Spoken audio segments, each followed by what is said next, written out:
Hi, I'm Jaclyn St James. Well, it's Halloween on Saturday, which means it's time to don our spookiest costumes, watch scary films, and carve lanterns out of vegetables.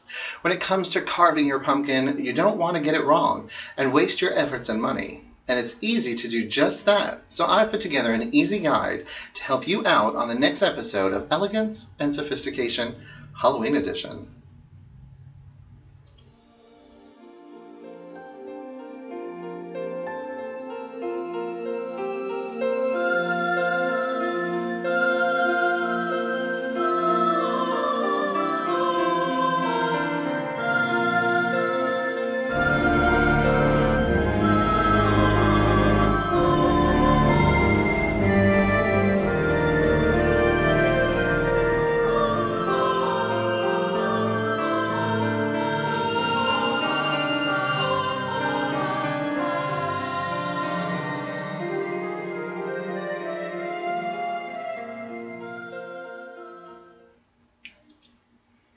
Welcome back.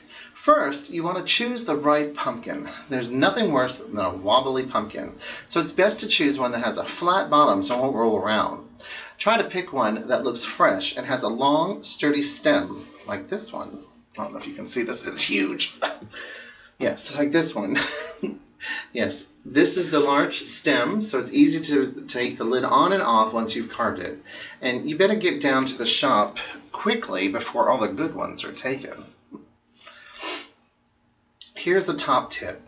If you did end up buying a wobbly pumpkin, you can straighten it up by carving a flat slice off the bottom. The pumpkin's going to go bad anyway, so I usually don't carve my pumpkins, well actually I usually carve mine on Halloween, but this year I'll be doing it a little earlier, which I don't normally do because I can't stand it. These pumpkins never last, and there's all different ways of keeping your pumpkin fresh, but we're not going to get into that. Well, we can get into it. You can dip it in some, it's a little bit of vinegar. No, not vinegar. It's Vaseline. You rub Vaseline on the inside of the pumpkin, and it's supposed to make it last a little bit longer. But don't quote me. I haven't done that in a long time. Like I said, for the last, I don't know how many years, I've been carving my pumpkin on Halloween. It goes out, and the next day it's in the trash. Okay, so you want to use the right tools. First, pumpkin carving tools are available everywhere. They're at Walmart, Kmart, Target, the Halloween store, I mean everywhere. If you do use a knife, I like to use one with a serrated edge or a butcher knife. You know the kind. I like it. It acts like a saw and it makes your carving a lot easier to control. So, okay.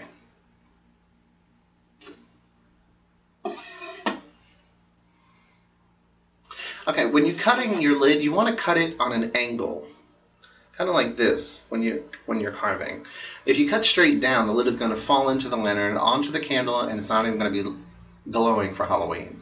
So if you cut it on an angle, so the lid slots place perfectly right inside the pumpkin. Then what you want to do is you want to scoop out the guts. Remove the seeds and flesh from your vegetable. Ice cream scoops do a good job with minimal mess and stickiness. But then again, what's the fun in that when you can just throw your hands in and pull it out? And remember, don't waste the seeds. Why not toast them and have a small snack? Boil them in salted water for 10 minutes and then toast them in the oven with a bit of olive oil until they're brown in your special seasoning. And on my Cooking with Jaclyn show, you can find it on YouTube. I gave you 4 or 5 different recipes on how to make pumpkin seeds. Okay, so then the next thing you want to do on your pumpkins, you're going to want to draw a design. And you can use a template. And, you can magic marker, to draw out your design before you start cutting. Or better yet, print off a template and tape it to the pumpkin so you know exactly where to cut. You can produce more detailed designs with the use of templates. However, I'm an old-fashioned queen, so I like to use just my feminine wisdom, I guess. And I carve myself triangle eyes, triangle nose, scary mouth, or happy mouth, whatever I decide. So cut out your design. It's best to use the pumpkin carving tool for this. You can get those, they're little serrated edge little tool about this long. You get them in a little package for pumpkin carving. They're everywhere, like I said. They're the best ones to use to carve out little intricate details. And cut straight, and not at an angle, so you can achieve a clean finish. If you do go wrong and cut off a bit you weren't supposed to, don't worry. Just pop it on a cocktail stick, and reattach it. When lighting up your lantern, for the traditional flickering pumpkin look, tea lights work best. You can create a chimney on the top of your lantern by carving a small hole in the back of the lid, so the heat, it'll reduce the burning. It won't totally reduce the burning, but it reduces the burning a lot, so it doesn't become a mess.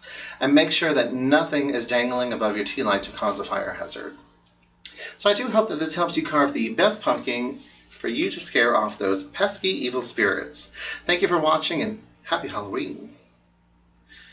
Now,